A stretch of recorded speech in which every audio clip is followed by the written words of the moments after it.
আসসালামু আলাইকুম। রমজান হল মুসলমানদের জন্য সবচেয়ে পবিত্র ও বরকতময় মাস। এই মাসেই মহান আল্লাহ তাআলা পবিত্র কুরআন নাজিল করেছেন, যা আমাদের জীবন চলার সঠিক পথ দেখায়। রমজান মাস আমাদের শেখায় ধৈর্য, সংযম এবং আত্মশুদ্ধির শিক্ষা।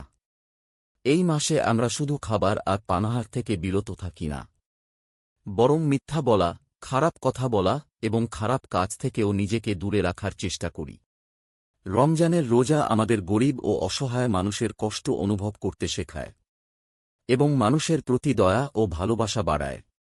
এই পবিত্র মাসে আল্লাহ তাআলা তাঁর বান্দাদের দোয়া সহজে কবুল করেন এবং গুনাহ মাফ করে দেন।